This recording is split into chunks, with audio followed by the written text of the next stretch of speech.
Hi everyone and welcome to another episode of Why Jamaica.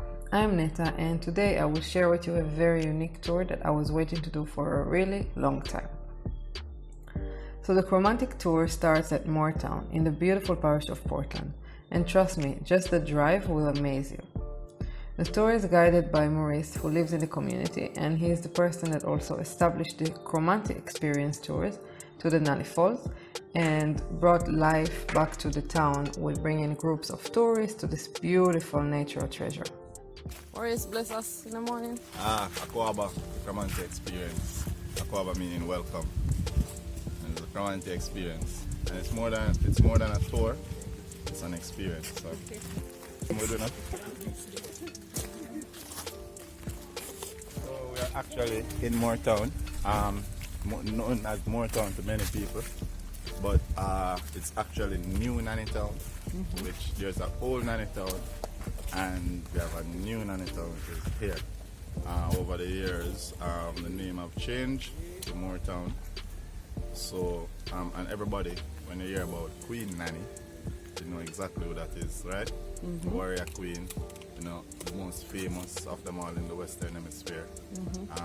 The greatest of them all in the Western Hemisphere.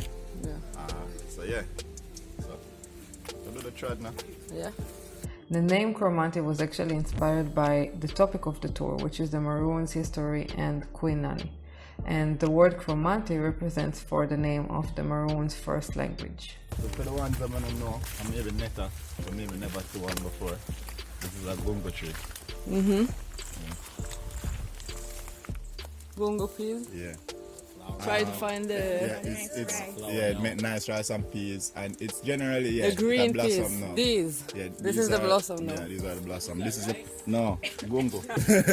And this is the pod here. It's the pod here. Okay. And it's famous. Yeah. It's famous in Christmas time. Most Jamaicans would cook it for their Christmas instead dinner. of the regular rice and peas. Yeah, instead of the regular rice and peas. So we'd have generally have gungo. Them call it gungo rice and peas. In Christmas time. Nice. So you have a pumpkin right underneath? Yeah. This is a pumpkin vine. Nice. So everything, basically, most people have their own farming around their house. Yeah, most of we here, you know, we have like bananas, you know, you see, ones that have like papaya, them have like them little herbs like the fever grass. Most of we, we have these things with enough space, enough to feed the family. Yeah. And sometimes to give away to other family members or a friend or something like that, you know. Morning, Miss Adi. Good morning. How does it grow? I never see a cinnamon tree. Just grow like a normal tree. No, but the sticks is basically the wood? Yeah, the sticks. Generally, when people say they have cinnamon sticks, it's from the bark of the tree. The cinnamon powder as well is from the bark of the tree. There's nothing on the leaves or... Just have scent? It's like we more use it in porridge or we use it to make tea. Wow. Or stuff for it, yeah? It smells like cinnamon? Yeah. Cinnamon leaf is also like... And this is But this smells like a regular... Yeah, because it's only when you boil it? It's not dry now, yeah. Oh. Yeah, it's still young. And this is renta.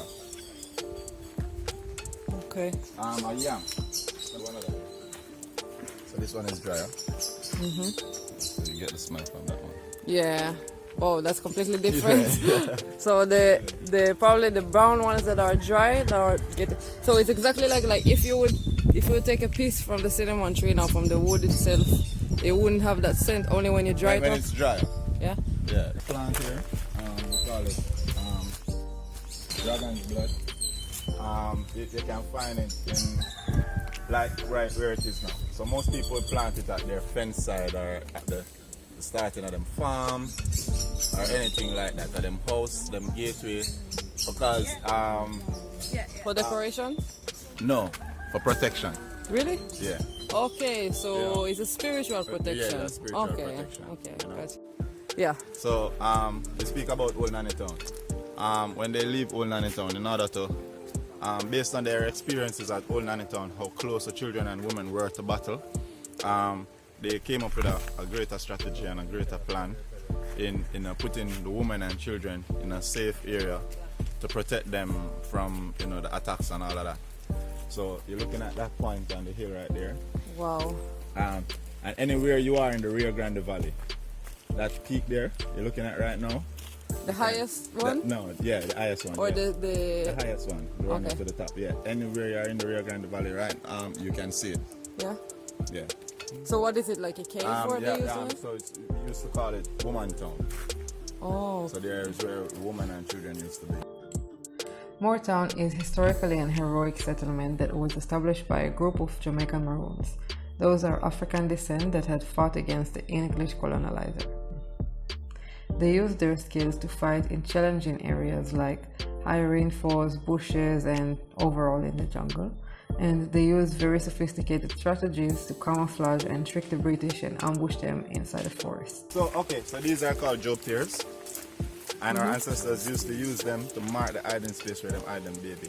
Wow. So imagine, this, or just mark hiding spaces, yeah. So what they, alright, so for instance, you're out in the field and you have a baby on your back and you're working. But then here comes the colonizers with them dogs and all of that.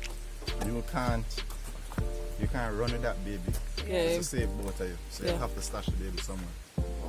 And you mark the spot, and in case the next person has come behind, like them will run from them to, them will see it. So them don't run in that direction. Yeah. So this, come close, Aneta. You get it good, you get the leaves them good. So this is the cocoon vine. Okay, that's the tree itself? Yeah, this is the tree itself. This is what it grows on. Those thicker ones are part of it also. But what important about this is the ambush. So this is what our ancestors used to wrap themselves in for camouflage. Okay. Probably, but this is related to, like, this grows on this tree? Yeah, or it's just climbing vine, it climbs. Okay. And it will grow on any tree, any other tree. You get me? But this is what them used to wrap them body in to camouflage. So this is the first source of camouflage. And then Europe find a way to put it in a cloth and so forth. But this was what them used to use to blend themselves into with the environment and the things. So them cover them whole body with this. Wow. So this is called the ambush, the cocoon vine. Yeah. It was important for me to visit here because of the story and the significance of this place. Not only as a group of rebels, but mainly because of the woman that was behind this strong military community. That woman is called Queen Nanny of the Maroons. She is the leader of the Maroons. This woman was so powerful that her spiritual and physical abilities, usually described as obia or witchcraft, and was never understood from the colonizer's side.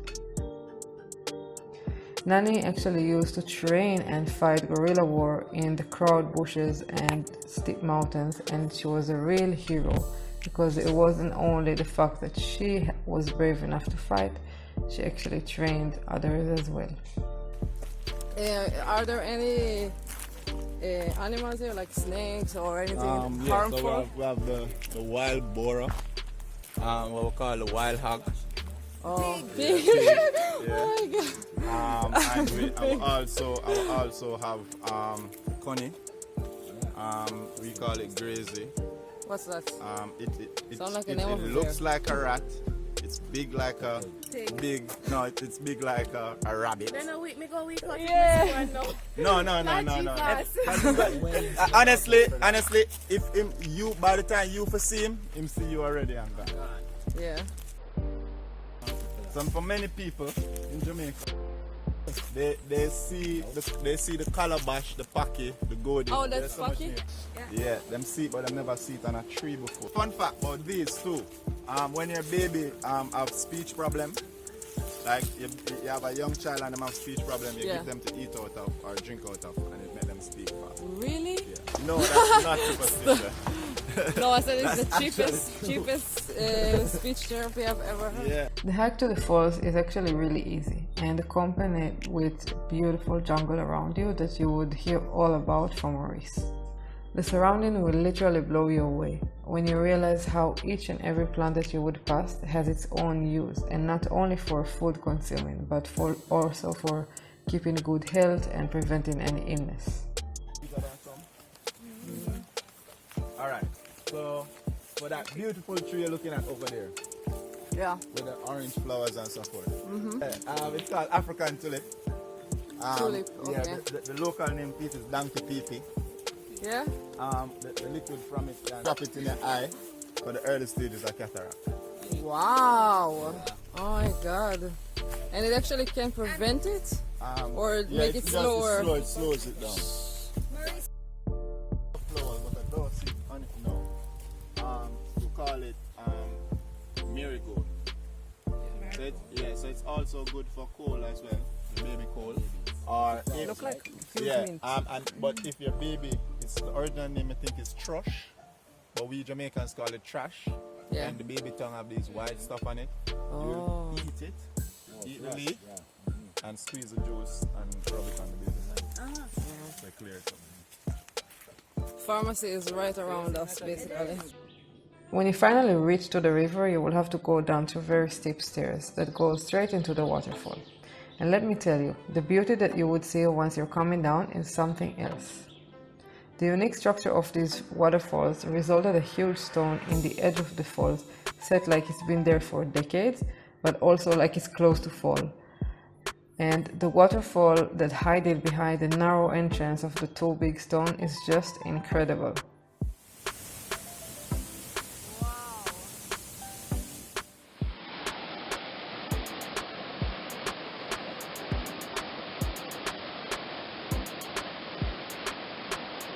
Apparently, these falls are actually used to be the place where Nanny and her military team prepare themselves spiritually before any attacks or before going and trying to defend themselves.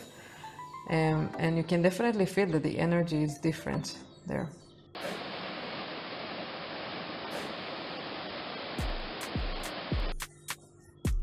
So we spent a really good time in the river, and then we head back in the same route going back to the town. There, Maurice explained to me about the graveyard where Nanny is buried, and there is a monumentum that was created really to honor her.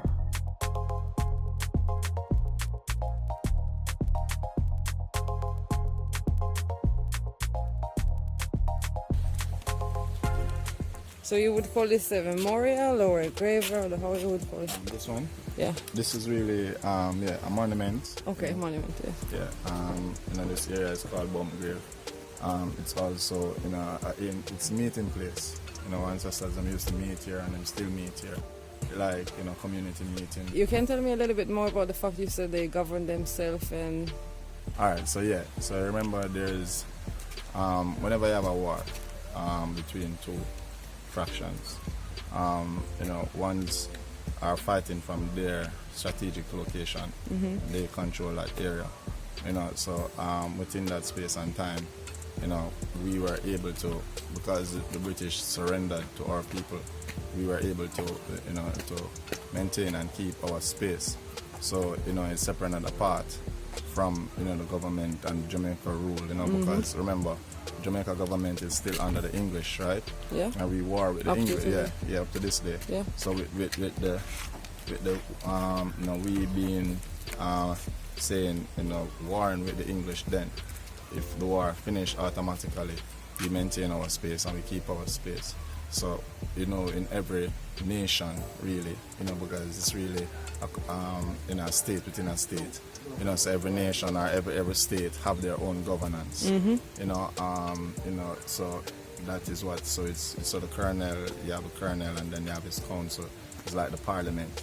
You have the prime minister and the prime minister have his cabinet, and so. And it's still up to today, like. Up to this day. Oh. So what's the difference between other communities in Jamaica don't have this type of? They do have other system of government.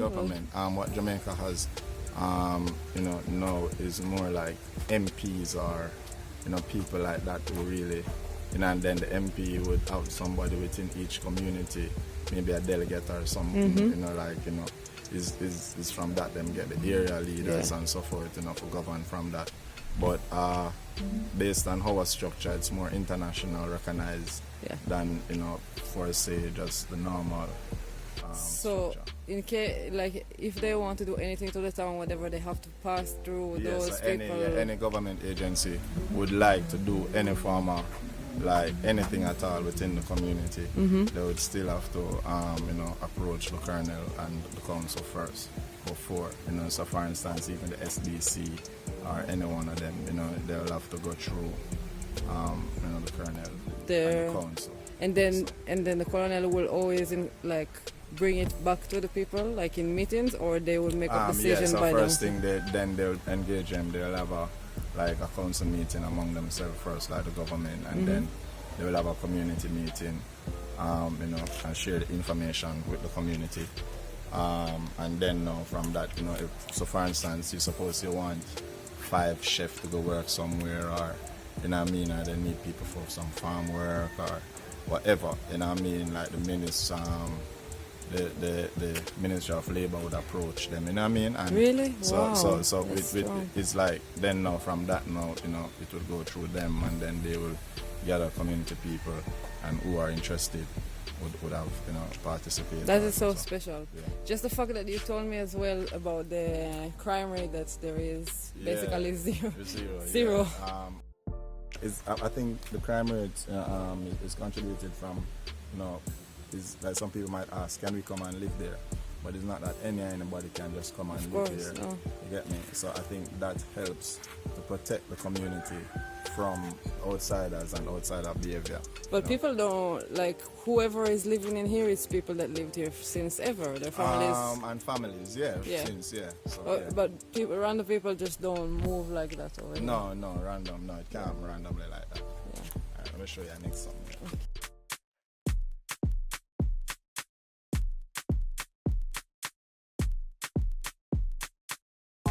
Okay. Yeah, so there are a specific set of words that are used here. Skilled, guerrilla warfare, military, leader, and we have supernatural. So I'm going to start from saying guerrilla warfare. Many people across the world now that wonder what you know, guerrilla warfare. Yeah, guerrilla warfare is normal. The whole world uses guerrilla warfare now. You know, but it wasn't so before that. 300 years ago, 300 odd years ago, you know, the British or any other country would have war, they would be like in an open field with them muskets and them guns, and them be shooting at each other, yeah? But guerrilla warfare now, so guerrilla warfare now is really a tactic used by a smaller army to defeat a larger army, yeah? It was a great experience in all, and I'm really happy that I finally got to check it in my bucket list. And I definitely think it's important that more travelers that come into Jamaica would know that they have lots of options when it comes down to historical and cultural tours. There is so many things that you can do, so many tours that are actually fun and challenging in one. Of course, as always, you can find Maurice information for the Kromanti Experience down below in the description, and don't forget to subscribe to my channel. If you like the video, click a like.